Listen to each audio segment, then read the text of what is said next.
threaten us. Is the singularity near? The military-industrial complex. The truth is out there. The seven mountains of the influencers of culture. To be as gods, catapult the propaganda. From a mostly secure, undisclosed split-level location on a cul-de-sac somewhere in the heartland of America, this is A View from the Bunker. Now, here's Derek Gilbert. One of the biggest problems faced by the U.S. military over the last 50 years, from Vietnam to Iraq and Afghanistan, is the misunderstanding of local culture. At least in World War II, when our soldiers went into France and then Germany and Italy, we at least had a shared European background, most of us, or at least I should say my fathers and our fathers and grandfathers. But that's not the case when American soldiers show up in Southeast Asia or in the Middle East. Welcome to A View from the Bunker. I'm Derek Gilbert. Our guest is a gentleman who's turning that experience in conflict zones into advice for corporate management.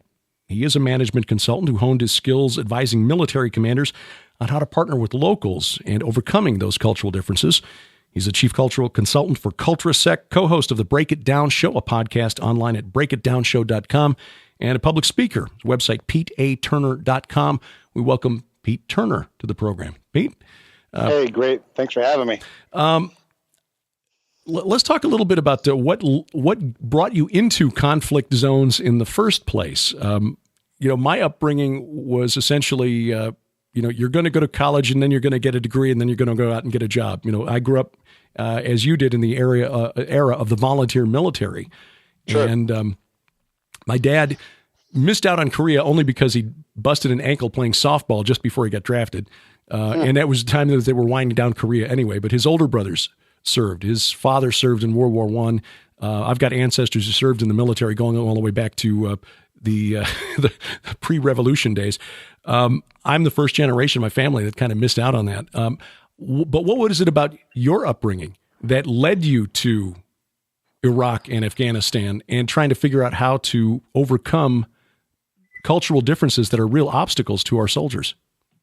It's funny that you asked because when you look back as, someone who's middle-aged and you can see the path, but when you were on it, you had no idea, that when you made this left turn or when you climbed over this boulder that you'd be in this totally different spot that made no sense at the time. Right. So I grew up in California, no real military presence in my family. I had an uncle who was sort of distant from the family who was in, but that created no influence for me. So it was nowhere near my radar. And I was on a college prep track growing up. I had worked a lot and everything else, got a college degree, and it was the early 90s, and it was really a rough time to find a job. Yeah. So, yeah.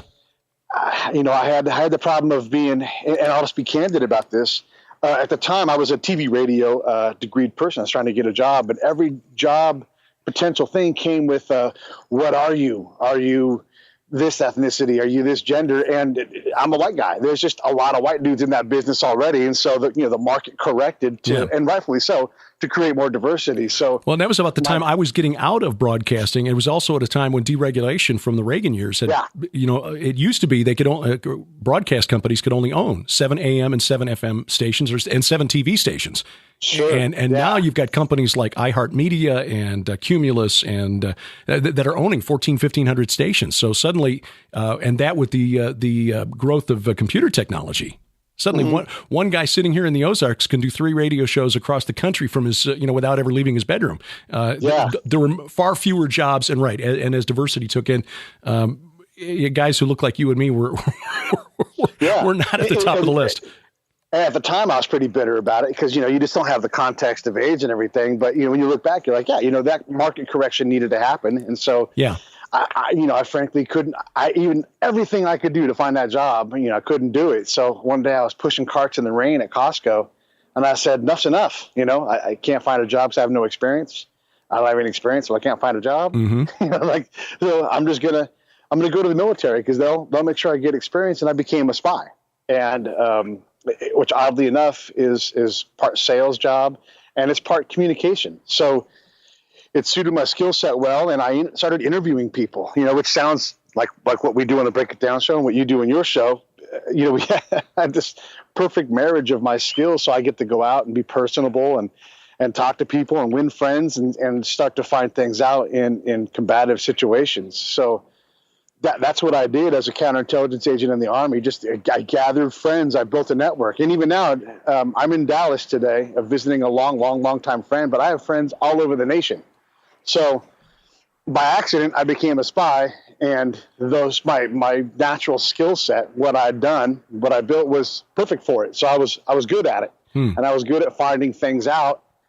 And to transition that into what I did as a human terrain person is, even as a spy, I focused on threat, but a lot of times threat wasn't really the problem. It was more like, hey, these 25,000 people would be a whole lot happier and stable if they had X. And it doesn't mean necessarily a well, but like there's a 10-foot wide pothole that makes them all drive out of their comfort area, out of their village, and they have to go through this foreign village, opposing village, and that causes conflict for both sides. If we could fill that pothole with some extra dirt, because we have earth movers, then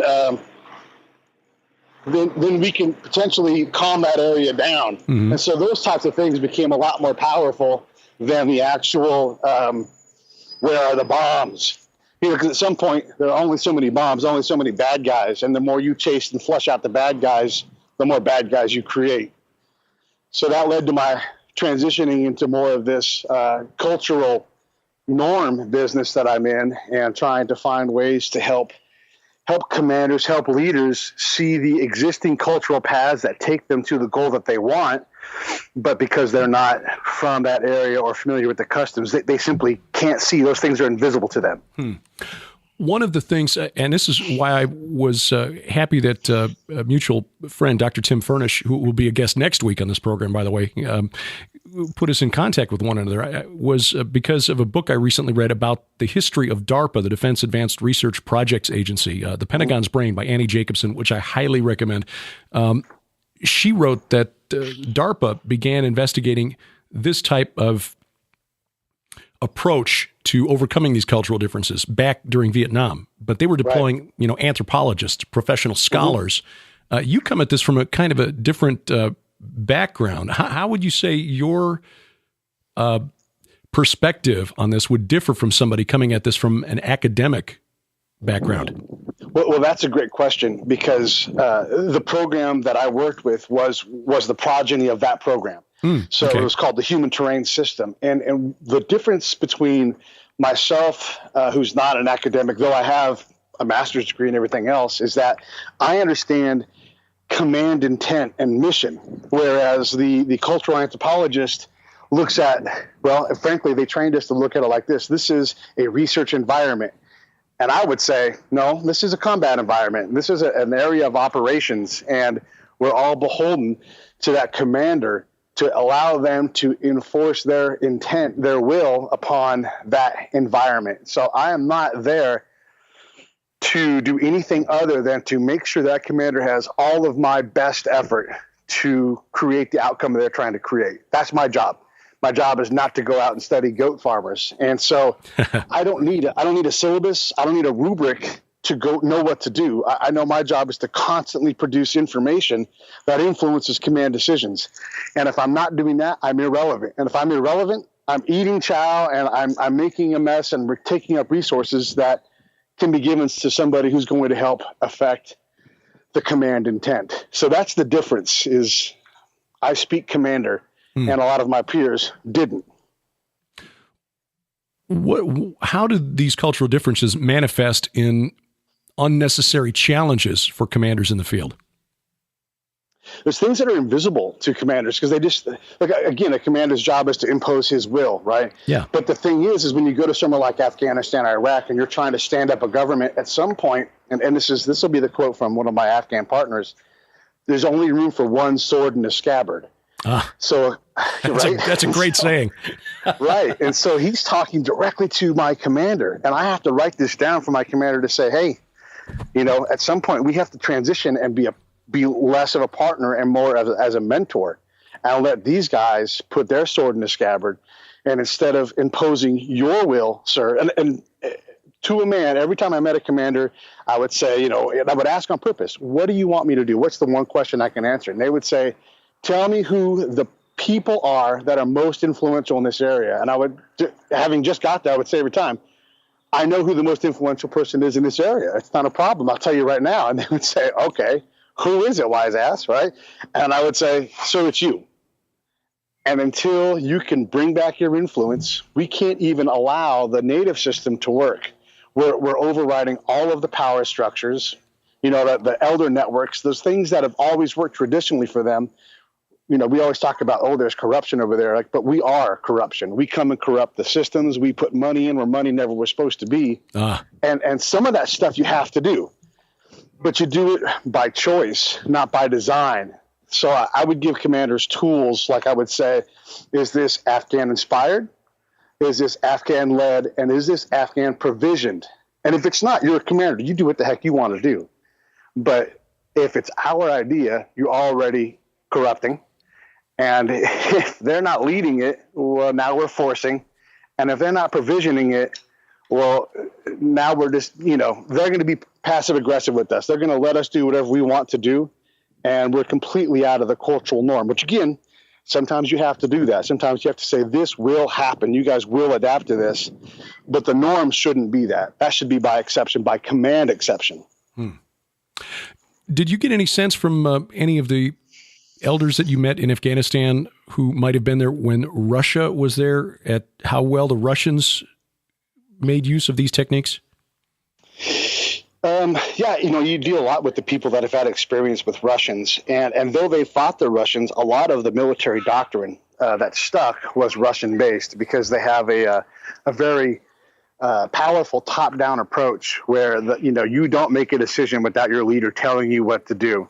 And that's common in conflict zones. You don't want to be the one that stands up and says, I know what to do, if that's not your role. That will get you killed. That'll bring harm to your family. So they're already a cloistered society. They're already a conservative society. So this Russian model of one leader telling 1,000, it really works well for them. It makes them comfortable. So they follow that. So there's a lot of remnants of the Russian era with that. But there's also a lot of Mujahideen fighters who look at the Russian thing, and that's the proudest moment of their life, because they went after, the world's biggest force in a full-on pitched battle.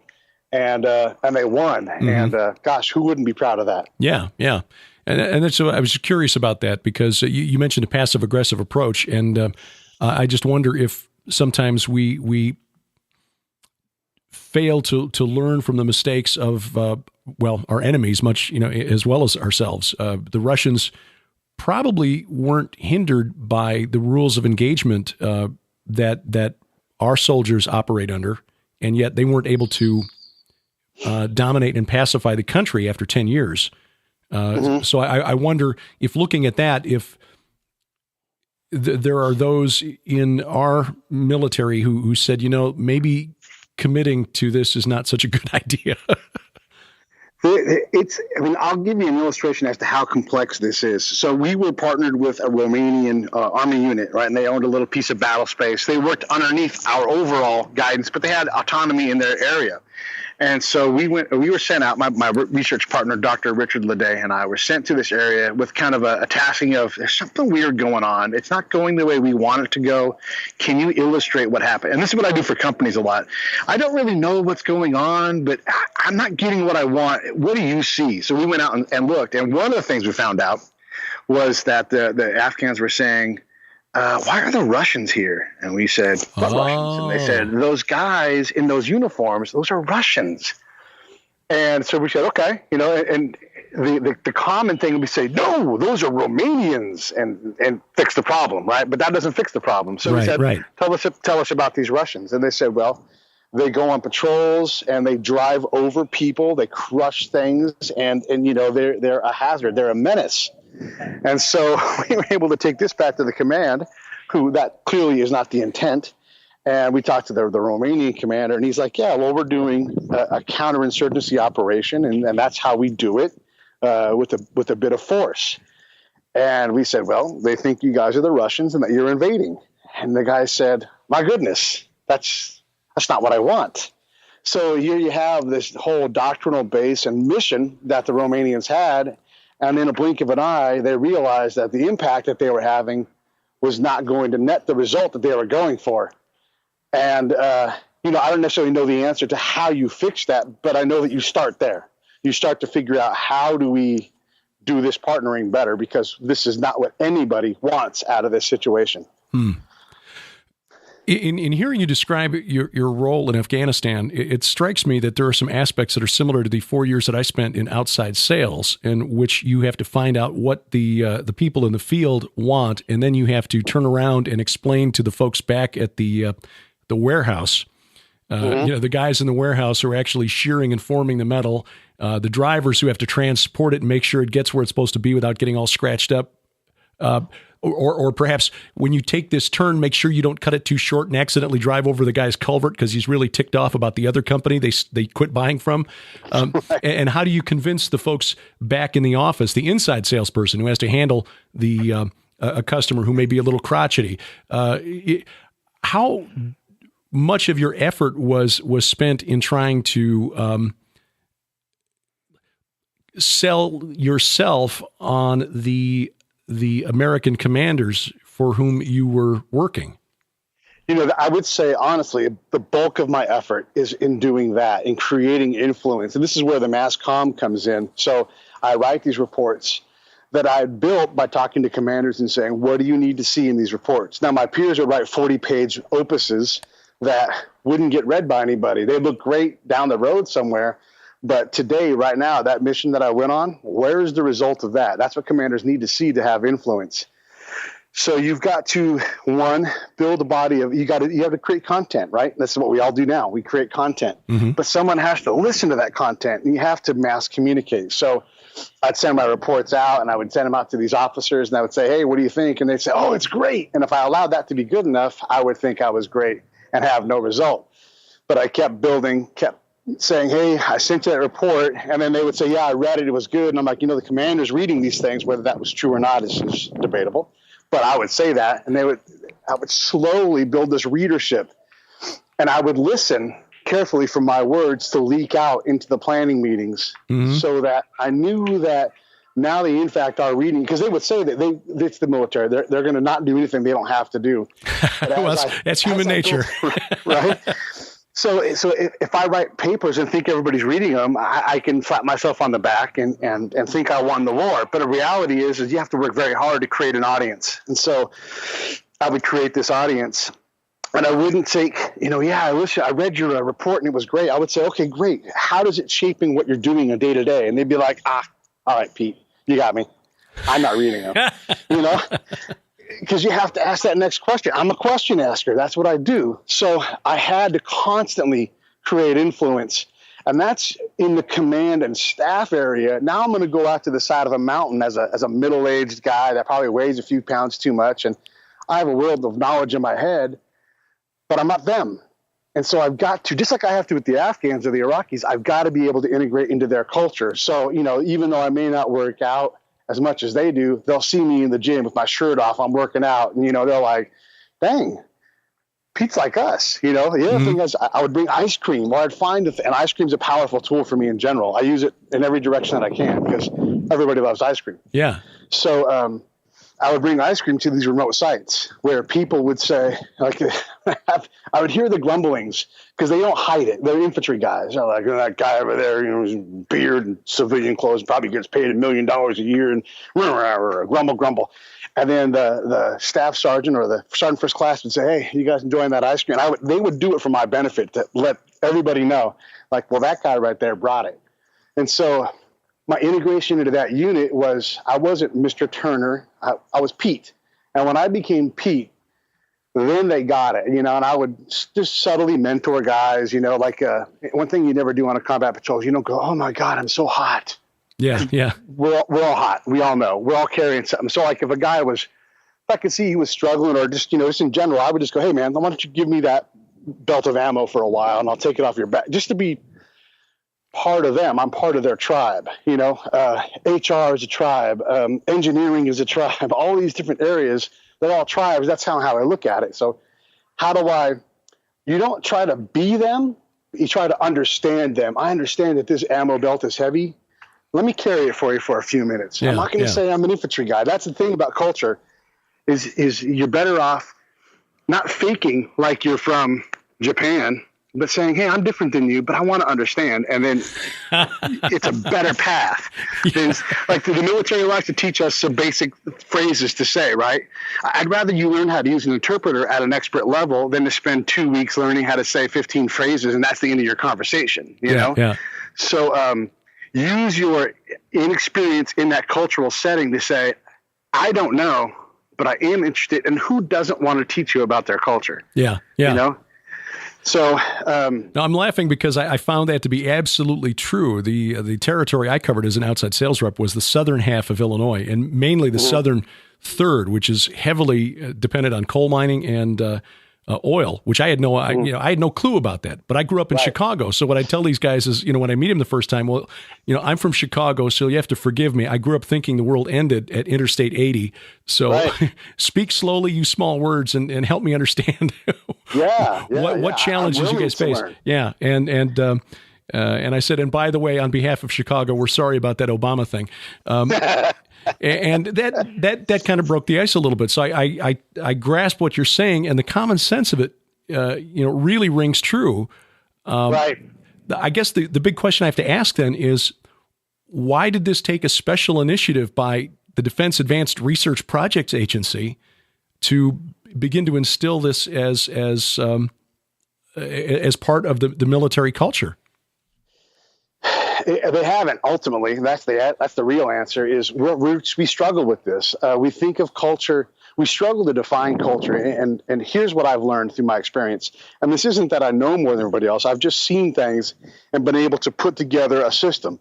So culture is like gravity. It's everywhere. It's omnipresent. It's sort of like God. Like God is culture. Like wherever you look, you are seeing culture. And if you don't look at it in that fact, think about this as gravity, right? You drop your keys, you're like, oh man. Like gravity just hits you in the belly. And it's a little thing, but culture is constantly doing the same thing. It's constantly giving you signals on what's going on. And if you're not willing to see it, it's going to have its impact no matter what you do. So that's tough for anybody, let alone a military organization, to adjust for. So organizationally speaking, the military is very smart at certain things. And the example I always use is basic rifle marksmanship, BRM. And a staff sergeant, someone with 5-6 years in the military, can lay down next to me, a brand new private, and teach me how to shoot. And they can look at the paper, the holes in the paper where I've shot, and they can say, your breathing is wrong, or your finger is not put on the right spot of the trigger. Hyper detailed feedback and coaching. Well, when it comes to culture, we don't have that. We have the same card that we had 100 years ago that says, don't make the okay gesture here. And how do I leverage that? I don't know what to do with that. So someone like me, I'm valuable because I can say, look, there are things that already work here. Like we have a rule of law, for example, and we'll want to impact rule of law because that creates quote unquote stability where we're from.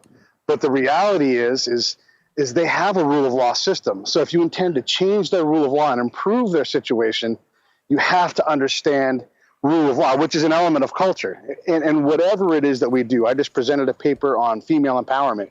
I can't presume to improve the condition of females in a conflict zone until I understand what their life is.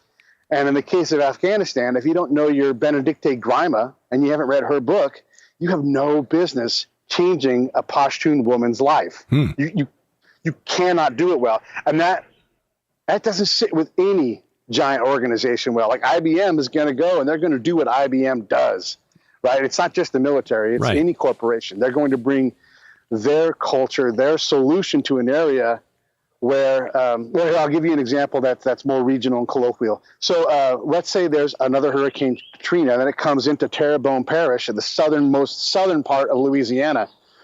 They don't need FEMA. They already know how to do this. They already survive. Right. They'll take the help, but you're more likely to anger them because you don't understand how they do it. They've done it. They live in the same spot for 200 years at a time. They know how to withstand a hurricane.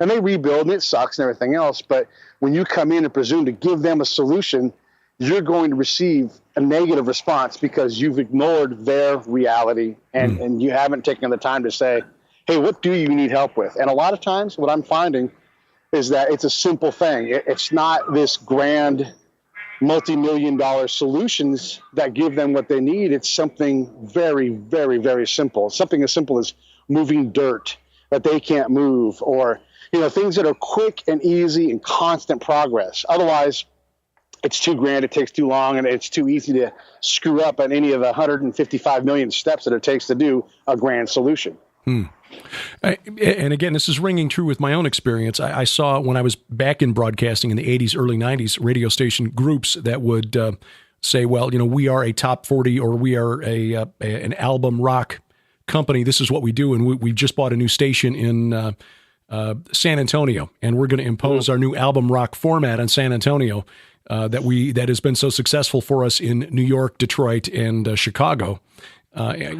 And obviously, it doesn't work because you can't impose something like IBM coming in and, this is our corporate culture. We're going to set it up here because this is the way it's always worked. And this is a universal solution. What are some of the problems that you saw, difficulties that you saw that could have been averted if the U.S. Army, the U.S. military, in going into a situation had been more flexible instead of imposing, this is the way we do things because this is who we are? So in terms of improving what they could have done, there are any number of things that already exist. They're already super powerful things. They're either social magnets or cultural. So in modern conflict, you have to master 5 elements. One, obviously, is military. You have to win. And you want to learn about that. You read about Don Vandergrift. But you also have to win socially, culturally, politically, and by, with, and through religion. Well, I'll use religion as an example. We are terrified to offend anybody, so we just ignore Islam. Or when we do try to work with it, we try to say, how do we make these mullahs do what we want them to do? And that is the wrong way to approach the whole problem. So I'm going to give you a start. I've written about this. You can read about it on my website. But I want to take and make a short snapshot of this story. So we were asked, my partner, Dr. Richard Leday, and I, we were asked to go out and study education in this area and help us to get it right, because we had created enough influence that now we had by name taskings. Okay, so we go and look. So we go back to a relationship that we already have with an established government Afghan leader, and we've got a tested and validated relationship where we know there's trust. So he says to us, I understand what you're trying to do. You need to talk to these 2 guys, and I'm going to put you in contact with them, and I'm going to vouch for you. And that's going to get you on your way. And so now we know we're going in through a cultural appropriate door where this is peer-to-peer on the Afghan side. This is not us imposing our thing. And what often happens in general in a new cultural situation for us, we lose our bearing. Like we do things that are forcing because we just don't know what else to do and our mouth is agape and we're just overloaded. So we barge in. We don't make appointments. So we know that these guys have to worry about contact with Americans. And so we say when we call them, we're from Zarif. You've talked to him. We would love to meet with you. When is a good and appropriate time to meet with you? And they would set a meeting and they would establish where it was. And we would say, okay, great. What do you need from us? Nothing else. Just show up at this time, this place. And so it happened to be on an American compound. They felt they could get there safely. But now my job is to say, these are important Afghans that are coming onto the American compound. Americans, you will not frisk these guys. You will let them on as guests of the commander. And you don't get to do that until you have the appropriate influence with the command. So now these guys say, wait a second, we're being treated like the elders that we are. Okay. So everything's cultural, everything's smooth, and it's not fast. They bring with them a mullah, which is vital for them. They can't do anything without religious validation. It's not appropriate for us to bring the mullah. It's appropriate for them. So now we talk about education and what it means. And over the course of a number of meetings, we get to the point where the Afghan Minister of Education is in the room with elders and a religious leader, and they say, this is how we should approach this project. This is where we need your help, Americans. We need your expertise in how to study the effect of this program. Help us understand the things that we just simply can't do. When it comes to dealing with the people and the tribes and the religion, leave that to us. Okay, great. Do you mind if we study those things so we can better understand? Yes, we would love for you guys to learn more about us. We love that you're having this conversation with us. So the results of these meetings were this. The Minister of Education said, under no circumstances are you to bring books to kids. It is too dangerous. Under no circumstances are you to bring books to me. It is too dangerous. I will come to you and I will grab the books. Never show up in my office with army trucks. It's too dangerous. Okay. And the elders say, yes, we want to see this guy do his job because we need to see our government do something for us, and we don't believe in him. But he's in the room, so we're going to give him a chance. And the religious leader says, all this is copacetic. I like what you guys are doing. This is all respectful and within the bounds of Islam. So that report is sent out. Everybody gets it. Everybody knows about it. It's a big win for Rich and I. We leave the theater because our time in theater is done, and now we're back at home. Fast forward a year, and there's a woman from the State Department, Ann Smedjinghoff, and she goes on a patrol to deliver books to kids, and they're attacked, blown up, and killed. So it's that's how challenging the environment is. The arrogance and the ignorance of the State Department, of Ann and her peers, got themselves into a situation that they couldn't get out of. And who knows the trigger for that horrible situation. But when John Kerry speaks about it, he says, look at these, he didn't say animals, but look at these monsters. You know, here we are bringing you education, but it's so wrong. The approach was, look how delicate Rich and I had approached the problem, and how much cultural validation we had. And it wasn't about our success. It was an area where the government could do something for the people, which is so rare. I could tell you 100 stories about that. The elders see that we respect what they do. So when they hear, the elders work on their phone, and when you talk to them, you constantly having to deal with phone interruptions because they are the critical communication node, which also tells us we're in the right spot. And so if someone says, hey, there's going to be some bad guys doing some bad things, those guys can influence that. They may not be able to turn it off, but they can say, not today, not this time, you know?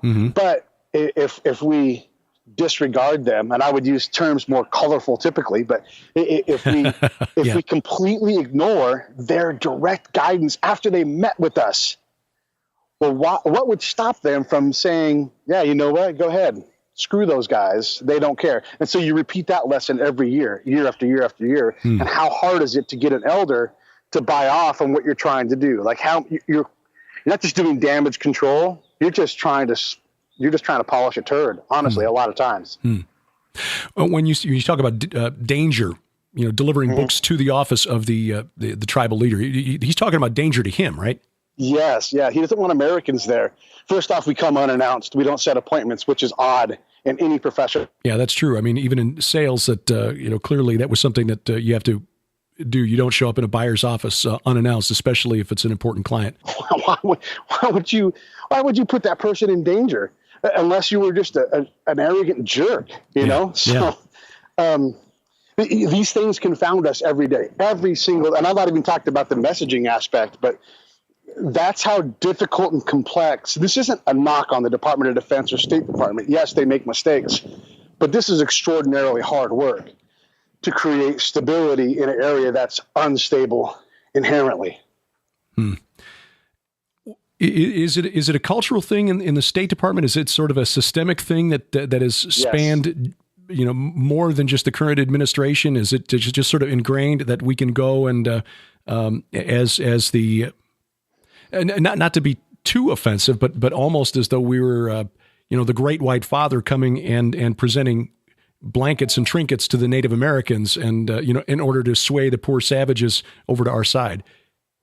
Yeah, I mean, it's unfair for me to paint with this big of a brush, but the State Department can take it, I'm sure. So I will say this. Yes, they hire extraordinarily smart people from the Kennedy School of Government.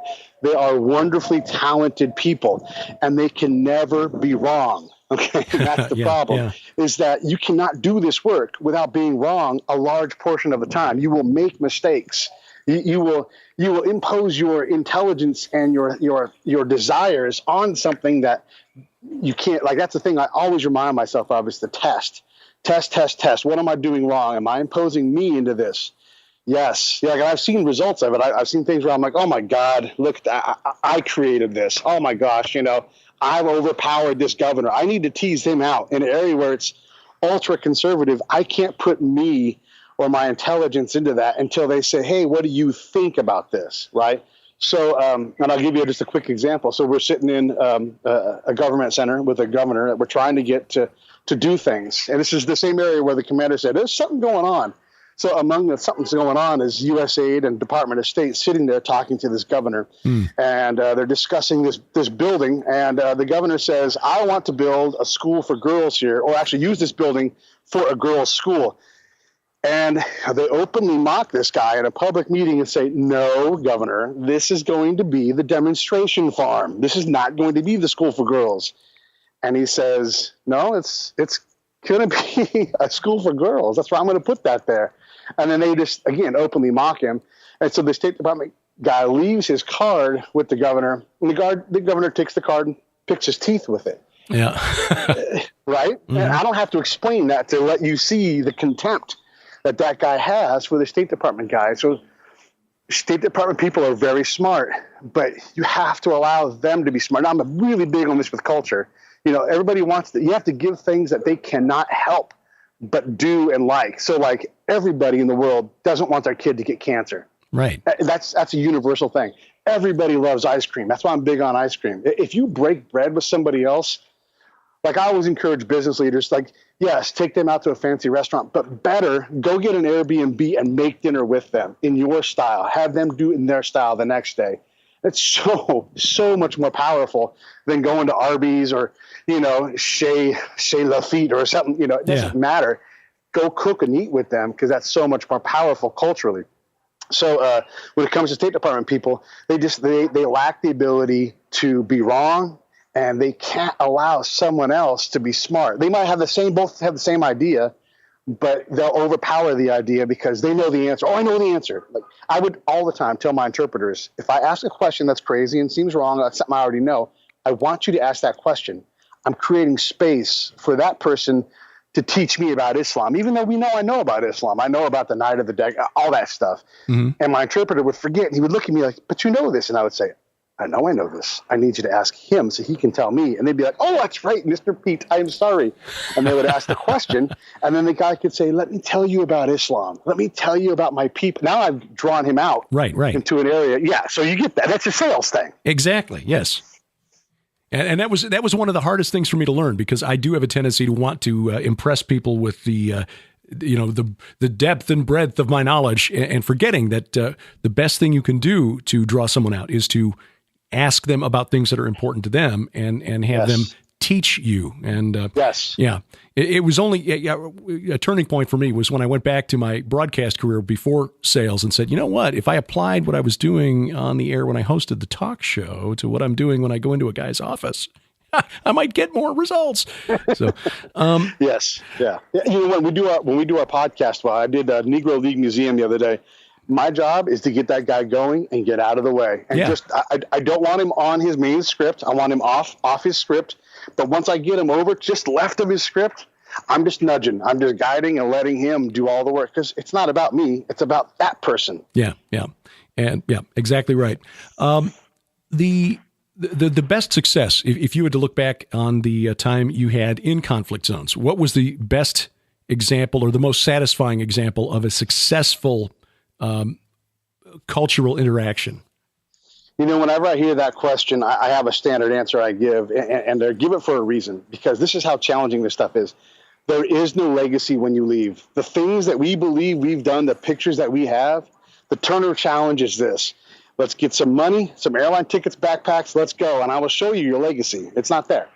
So we have to look at it from a point of view of it's 1,000 tiny little wins. There's no grand win. All that stuff fades away as soon as you leave, because instability is the norm. With that said, I can go back to any of the areas I've worked in, and I can be safe, culturally safe, protected by the elders I've dealt with because of how I've approached them. I can work in any cultural environment and be safe. That's my legacy, is I've learned this craft where it doesn't matter where I go, what I do. In that environment, I'll be protected because I do what's normal for them, and I bring me, but I don't just bring me.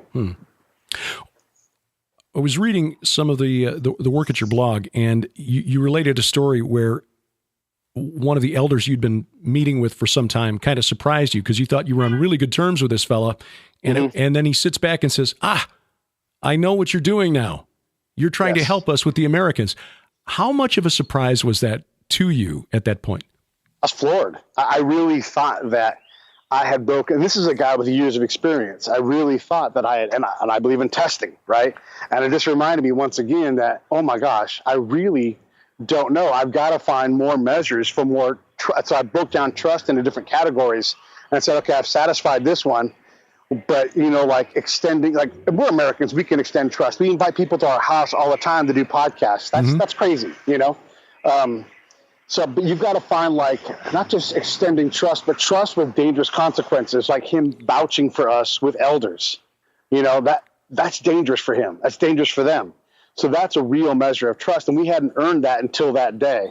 And that's when I was able to go back and get those elders to meet with us. So absolutely floored me and reminded me once again that this is slow, delicate work that you have to do right, not fast. And if all I did the whole year was establish trust and handed that trust off to somebody else, that'd be enough if that person was competent and able to help that leader out.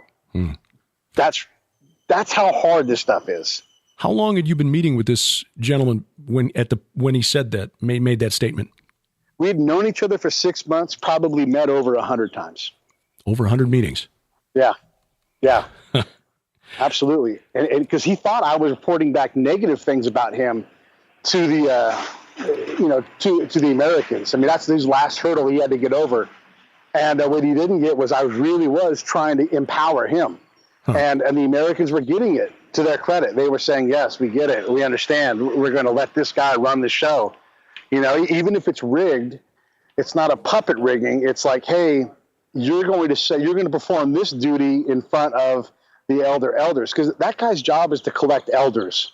If we're not allowing him to collect elders, that governor's not increasing his influence.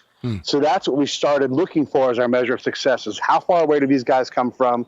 Who could he reach out and get? Who could he not reach out and get? Now, how do you fix that? So we use the radio and other things to see how far people are coming from, what messages they brought, what if they brought him problems or complaints, because there's a difference. And all of those things slowly allow that governor to trust us, because our norm is to say, here, governor, you're going to have these 5 meetings a week. We're going to solve these problems. This is our commander's agenda. And I've had great meaning military people say, I don't care about the governor's agenda. My boss wants this. And that goes in the book, and that goes right up to the boss, because the boss will push their boss's belly button and say, knock that crap off. And now they're going to do what not what I say, but what the governor says. So the trust building is, it's critical. You can't skip it. Now, in the last segment of the program here, I want to kind of shift gears and bring it back to your work here on this continent. How do you translate your experience as a counterintelligence officer and as however you describe what you were doing in Afghanistan to the corporate world? Well, like I said before, in a corporate world, there are tribes. HR is a tribe. The leadership is a tribe. And there are intents and outcomes that you want to have happen. So if you're a CEO, I'm going to give you an example of an actual thing that happened. So Pacific Gas and Electric, the power company in California, was trying to hire a veteran to be a liaison to other veterans and say, hey, PG&E is a safe place to work. You guys should come and work here. And they're trying with great intent to hire veterans. I apply for this job. I've got a master's degree. I've got all these qualifications. I get a response back from PG&E that says, you fail to meet the minimum requirements for this job. Well, first off, that's not correct. Second, that's code in military speak for I am a piece of crap. I am fat. I am lazy. I am not even doing the minimum. And so I sent an email to the CEO saying, hey, look, I know this isn't the outcome you want. And sure enough, he responds by sending it over to his head of HR saying, this is not the outcome I want. Why is this guy sending me an email? And why are we not talking to him? And so that turns into an interaction where you start to make progress. So in the business world, culture, again, is everywhere. It's like gravity. It's all around you. And so you can have things that are confounding your success, that are creating inefficiency, that are creating, grass is greener is a cultural thing. Right? Interdepartmental squabbles. HR wants to hire somebody for a specific reason. So they'll say this person is cheaper, right? But the engineering guy will say, I need a journeyman engineer because it's going to take me 150 hours just to get this guy to where I can leave him alone and check on his work as opposed to just leave him alone. Like, it's cheaper and easier and I'm more productive if I do that. Well, those are cross purposes there. Right. And I don't know what the right answer is, but until they can sit down and go, I see what you're trying to do, they can now internally negotiate more effectively because they have a common view of the same situation. My dad told me something he observed when he was working at Motorola back in the early to mid-'60s. He said it was bizarre watching managers who would pad their bottom line by making sure that they got their bonus at the end of the year, by bringing costs for their department under budget, by laying people off right before the holidays. After Thanksgiving, he said there'd always be layoffs, and so the managers would get their bonuses, but then you'd have a bunch of really angry people who'd been laid off during the holidays, and then wonder why productivity wasn't great because morale on the factory floor was low. The managers had their own agenda and motivations that didn't really correspond to what the organization as a whole was trying to accomplish. Right. Is that kind of what you're trying to, that gap that you're trying to close? Yeah, absolutely. You're talking exactly what I'm talking about. You have these things where you come out and you're like, this is not my intended outcome. I don't intend, the Department of Labor numbers are clear. Most people are disengaged every day at work. Yeah. If you can improve that by 10%, whatever that number is, then you've got a substantially more efficient operation. And a lot of times, I know, like I worked at a large corporation in between my military years where they would work really hard, spend a lot of money to hire excellent people, and then the turnover rate was 80+%. And they would have these great people that I would follow later on LinkedIn, and I'd see that they're like directors of things and vice president of things, and like, this person quit in a rage from this company. Because their usefulness wasn't identified. So this company would spend all this time and effort to find great people. They would actually find them, but they would realize their greatness in a different company. And I know that isn't what the CEO wants. Yeah. So you have to find those. And that's what I do is I go out and identify, like, look at these people. I would do that. I would go out and look at, tell me who's all worked here the last 5 years. And I would start looking around LinkedIn and say, look, these people here are in charge of big things. What are we doing here? Why are we losing so many people? Another example of this is I talked to a guy that worked overseas a lot, and I said, what kind of training were you given before you worked in these cross-cultural, international, cross-religious kind of environments? He's like, cross-religious? I'm not worried about that. And I'm like, well, there's problem number one. And so he's like, I figured it out. I know what to do now. I through my work and everything. And I'm like, you don't think that someone like me could teach you anything about it? He's like, not really, because I'm already done it a lot. And then the next sentence out of his mouth, he's like, I've got this Indian partner that will never do what I tell him to do. And I'm like, you have a cultural problem, my friend, right? Because there's a mutual misunderstanding. And what it basically boils down to is that there are certain behaviors that you get when you make a certain cultural mistake. And if you don't understand their decision process, their need, and they likewise don't understand yours, you're both going to do what you want to do, and you're going to get what it looks like passive-aggressive behavior. And so instead of saying, oh, wait, there's probably a problem here that I'm causing or that I'm missing, and stopping and saying, when I ask you to show up, you don't show up, and I don't know how you ask this question necessarily, but in this case, what happens? What are we missing? And have the guy say, well, you have to understand that you're asking me to do something, and culturally I have to say yes to you because you're my boss. But in reality, I'm never going to follow up on that. And that doesn't bother me because what how you're asking me, whatever the problem is, it's there and it's illustratable. How often do you see that in the businesses that you analyze, the clients that who bring you in for your expertise? I mean, is this a universal problem? Yeah, I mean, it's a thing that there's always something that's gnawing at the company in a cultural sense. And they might identify or misidentify something. And typically what I'll say is I'm going to see what I see. I'm going to go with a clean slate, and I'm going to describe what I find. So I like to say I'll walk a mile in their shoes. So I'll put on their shoes, and I walk a mile in them. And I say, this is what their life looks like. So companies are really big on user experience, which is a great thing, but also employee experience. Why are my employees so disengaged? Well, let me go find out, And it's like, oh, well, you guys insult them every day because these, whatever it's going to be. And there's always tails. And I typically never have to provide a recommendation because, again, I can't outdo them. They know their company. Once I show them the ground truth, they'll instantly have ideas on how to change what they're doing. And, I'll be in part of that process, but I rarely have to come up with my own idea. They will instinctively know their company well enough to know this is where I need to make these changes. And then, I'll stay on and I'll continue to look into that with them, and off they go. They've moved well past that within a short amount of time because, I can't out IBM an IBMer, but I can tell them what it looks like to be them. Yeah. Once you remove the blinders, help the scales fall from their eyes, then the solution probably presents itself. It quite often does, because what the CEO can't do is they can't go to the ground and see what's there. There's just too much influence there. I can go and be basically invisible. I can use my spy techniques and blend in and say, what do what's going on with your life? Tell me about you, and just allow them to give me their culture. And then I just reflect that back, and you put some analysis in there, and they say, I get it.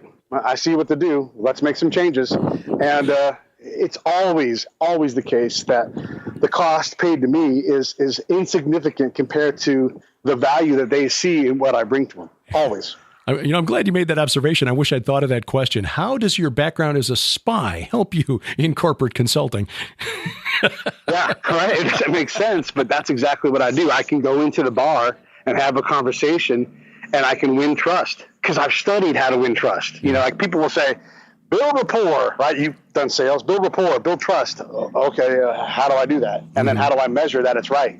Well, I have those tools. I've developed them, but I developed them in a place where people want to shoot me in the face on both sides of what I did. The Army hates me as much as the Afghans do, but I found a way to say these things work, and it's a step-by-step process. Yeah, that's the one thing I never had to experience as an outside salesman. Neither the customers nor the inside sales staff were typically, armed. So, yeah, exactly. Yeah. Well, Pete, your podcast, the Break It Down Show, it looks to me like you've got a pretty diverse guest list there. What do you focus on in that program, and where do people find that program? www.breakitdownshow.com. We're on iTunes, breakitdownshow.com. Just if you type in Break It Down Show, you will find us all over the place. We do grab, we seek to create a mosaic or a tapestry, depending on how you look at it. But we build that tapestry thread by thread.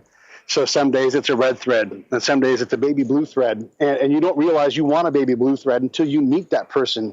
Who is that person? So instead of, like one of the guys I worked with in Iraq wrote a bestseller. He's an interpreter from Iraq, and his name's Johnny Walker.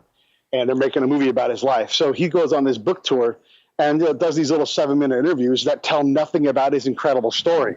Well, that's not good enough. Mm-hmm. Like, I'm going to sit down with you for an hour and a half, and we're going to tell your story to all these people. And it's incredible to hear these things. So we've got musicians that have been notable, famous, front of the band people, but we've also had the guy in the background that's like, I played with James Brown, I played with Aretha Franklin, I did, and you're like, these lives are so rich. One of my best friends growing up has been, it's unfair to call him a roadie, but he works on a road crew for the Eagles and for Green Day. Oh, wow. And to hear him talk about the detail and the importance of what he does, because basically he makes sure that on the road that Joe Walsh knows exactly where his pants are. So when he wants to wear the blue pants with the red trim, he doesn't have to freak out and say, where is it? Because when you think about your own life and how normal, like when I can't find my keys before I have to go somewhere, right, I lose my mind. Yeah.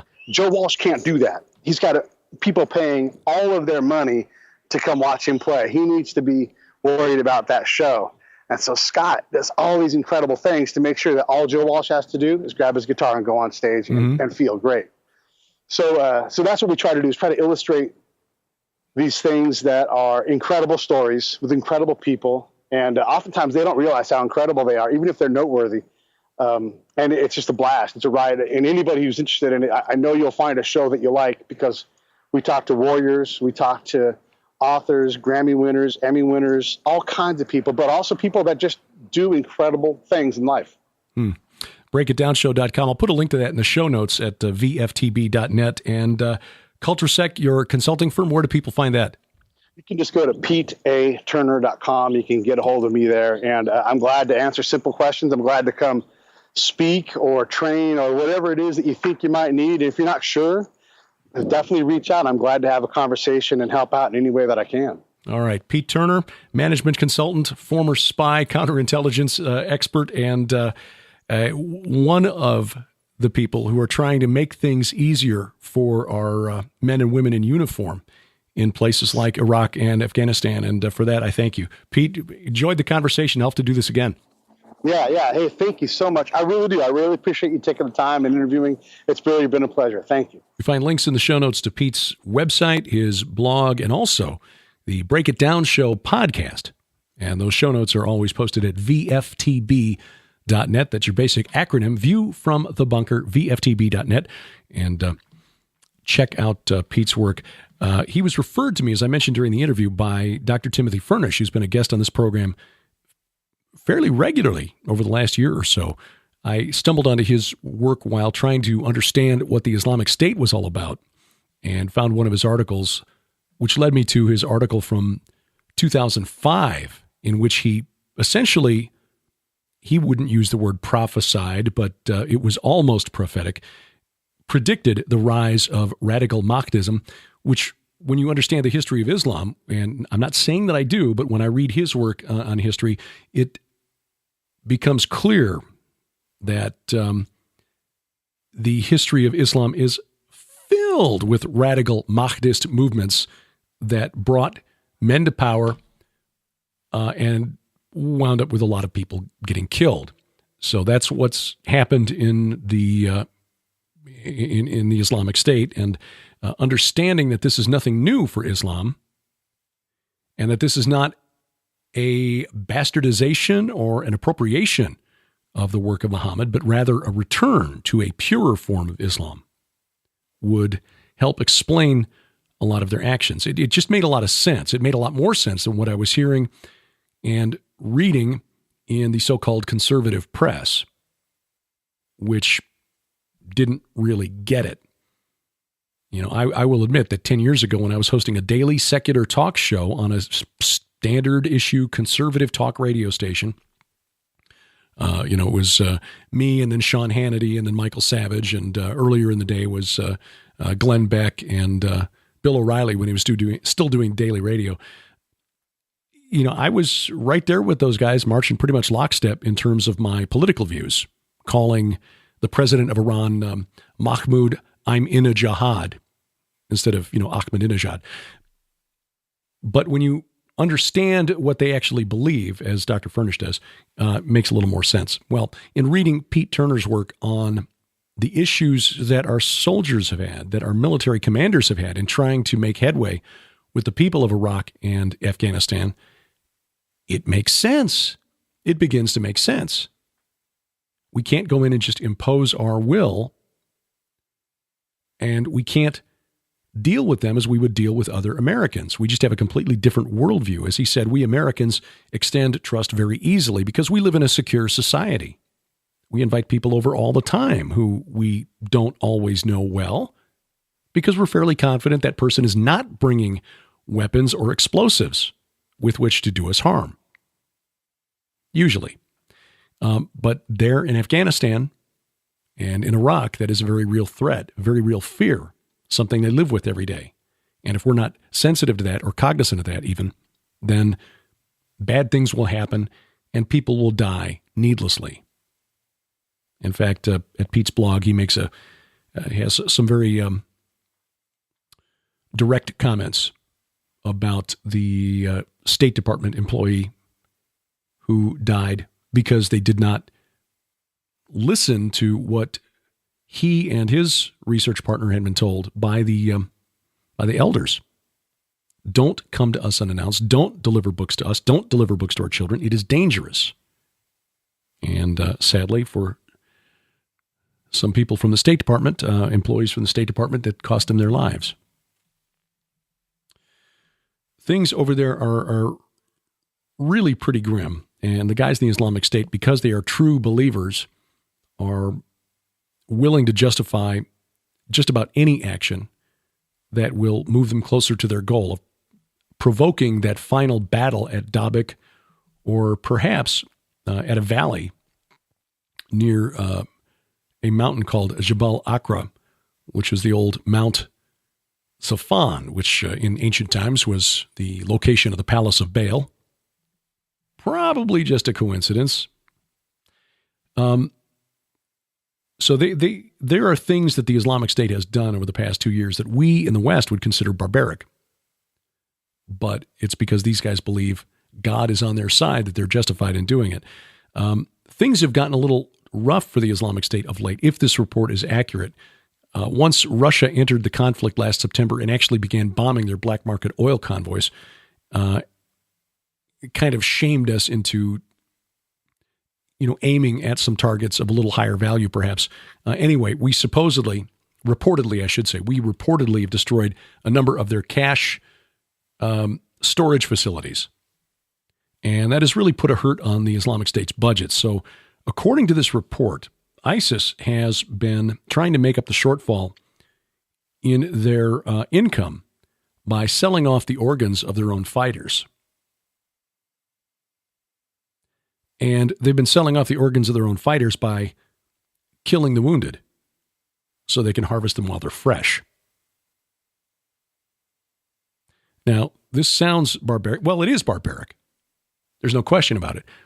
But one of the most underreported stories of the last couple of years, in my view, is the Chinese practice of similarly harvesting organs from political prisoners who aren't even injured at the time that they go under the knife. Or rather, I should say they aren't injured until they go under the knife. I reached out to the author of a book on this practice. I have not heard back from him. Would like to do a program on this because I find this to be just hideous. But it is what happens in a world that so devalues human life, does not consider human life sacred simply because we are created in his image. And that doesn't mean that God is a biped about 6 foot tall. I'll say this at the risk of repeating myself. You've probably heard me say this before if you've listened for any length of time. We are God's agents on earth. We represent his image on earth. We have dominion over the earth in the same way God has dominion over all of creation. When you understand the nuances of the Hebrew, say the Hebrew scholars, that's really what it means. As such, human life is sacred. It is not utilitarian to be disposed of as soon as somebody in authority determines that it is no longer of value. And of course, those in authority get to determine what constitutes value. Word in air quotes. So anyway, if this story is true, it demonstrates, number one, the demonic religion that the Islamic State is following, and number two, that perhaps they are indeed showing some effects from the onslaught, at least since the Russians got into the fight last September. This week marked the official lighting of the flame for the 2016 Olympics in Rio de Janeiro. There is a photo, I haven't seen video of this, but I see a photo of a woman dressed in and accompanied by attendants, all dressed in ancient Greek costume, invoking the blessing of the sun god Apollo as she uses a concave mirror to light the flame. The torch is now on a 6-day tour of Greece. It will then travel to Brazil, where it will arrive on May 3rd and begin a 100-day journey around Brazil. Some 12,000 torch bearers having a turn at carrying the torch before it arrives in Rio on August 5th for the Games. Now, as with the replica of the Triumphal Arch from Palmyra that was erected in London earlier this week, which was a change of plans after Christians objected to putting up a replica of the gate from the Temple of Baal. They decided to recreate the Triumphal Arch, which was built a couple hundred years later to honor the victory of the Emperor Septimius Severus over the Parthian Empire, or Persians. It still was part of the grand colonnade, the grand walkway that connected the Temple of Baal to the western gated Palmyra. And in the conversation I had with Brian Godawa for Skywatch TV this week, we discussed how willingly our secular culture embraces pagan imagery because they don't see any spiritual significance or supernatural significance to it. And that's why we see so much pagan imagery in our pop culture, especially stuff that's aimed at kids, teens, young adults. I mean, it's there even when we're not really looking for it. I mean, for a whole generation of kids coming up, Thor is nothing more than a member of the Avengers. They don't get that Asgard was a real place to the Norse of 1,000 years ago. And of course, that's how the principalities and powers that the Apostle Paul wrote about manifested to our Germanic ancestors. But in our enlightened Western world, it's nothing more than our cultural heritage that needs to be preserved.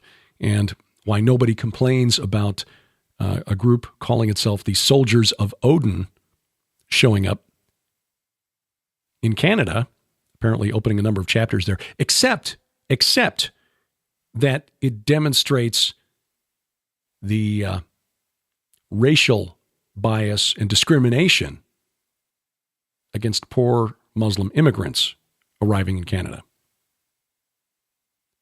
The fact that they're naming themselves soldiers of a pagan deity gets not a mention in the news story because, again, in our culture, it's nothing more than a historical reference. So anyway, these 12,000 torchbearers for the Olympics, all apparently blessed by the sun god Apollo, or Apollyon, if you prefer, or in the Hebrew tongue, Abaddon, which means the destroyer, the king over the demon locusts that emerged from the pit in Revelation 9, verse 11. Well, not a surprise. As Brian mentioned earlier this week, this just demonstrates again that we are not moving into an enlightened age, if you will, of reason, where we're setting aside the superstition of religion. We're moving into a new pagan age as we move into a post-Christian era here in America. Next week on A View from the Bunker, the gentleman who put me in touch with Pete Turner, Dr. Timothy Furnish. He returns. He's got a new book that is due out at the end of the month. I'm getting a copy that I can start reading on my Kindle over the weekend. The Political History of Middle Earth. Is that not cool? He's also working on the military history of Middle Earth, which will be out later this year. And we'll talk again about that. But that'll be the interview next Sunday on A View from the Bunker. The Political History of Middle Earth. What was Theoden thinking when he took on Grima Wormtongue as an advisor? And can you just imagine the conservative media of Middle Earth back in the day, the equivalent of Sean Hannity on the radio talking about these developments in Gondor? That should be a fun conversation. I look forward to that. The main focus of what Sharon and I have been doing in recent months has been the Gilbert House Fellowship. That is our weekly Bible study. I know, and we appreciate the many notes we've received asking, are you going to revive PID Radio? Because our last program on PID Radio to this date was back in January. In fact, we missed our 11th anniversary in March. But we're putting out 2 hours a week on PID Radio and then another half hour with the weekly sci-fi video casts on Skywatch TV. And that is really encompassing a lot of what we want to do. And we're finding that the weekly Bible study is really fulfilling, and more so than I thought it was going to be honest with you. Getting a lot more out of it, and I hope you will too. We're going through the Bible chronologically in the order of the events recorded in the Scriptures. That's the order in which we are reading the Bible. So the Old Testament study for any given week might include a couple of Psalms, a little from 2 Samuel, and a bit of 1 Chronicles. And the New Testament study could be from 3 or 4 different Gospels in the same week. We're enjoying it, and we hope you'll get something out of it as well. Usually get those posted by midday Sunday, and you'll find the Gilbert House Fellowship online at gilberthouse.org. That's gilberthouse.org. This coming week on Skywatch TV, we launch a new venture, Skywatch TV, which has been doing video and audio. There is a Skywatch podcast, by the way. We also now launching Skywatch Magazine, a print magazine. We talk about that, and also the release of a new book that we hope doesn't get lost in the shuffle. We've got so much going on at Skywatch TV that we're finding it difficult to cram everything into the broadcast schedule. A new book coming out from Defender Publishing called I Predict What 12 Leading Experts Think You Will See or Believe You Will See by 2025. Sharon and I both have chapters in that book, as do writers like Joel Richardson, best-selling author of Islamic or Mideast Beast, Mark Biltz of Blood Moon's fame. Of course, Tom Horn's got a chapter in there as well. Troy Anderson, Paul McGuire, Lieutenant Colonel Bob McGinnis, a number of other experts on a variety of topics. I write about what I predict the next 10 years will hold for the Temple Mount and the Ark of the Covenant. So that is also coming out. That's part of the discussion next week on Skywatch TV. And for a complete listing of channels and times where you can watch Skywatch TV, you'll find it at skywatchtv.com. Look in the top menu bar there where it says channel listing. That's where we keep the schedule. And of course, the program will be online. Will be on the Skywatch TV channel on Roku by Monday morning. We appreciate your reviews and your likes, whether you find us on iTunes, Stitcher, or the View from the Bunker Facebook page. Your reviews and likes, well, frankly, they draw attention to what we're doing here, and I sure appreciate that. A View from the Bunker is a production of Gilbert House and released under a Creative Commons Attribution, Non-Commercial, No Derivatives 4.0 International License. The opening theme is by Kevin MacLeod, www.incompetech.com. Remember, we wrestle not against flesh and blood. I'm Derek Gilbert, and this is A View from the Bunker.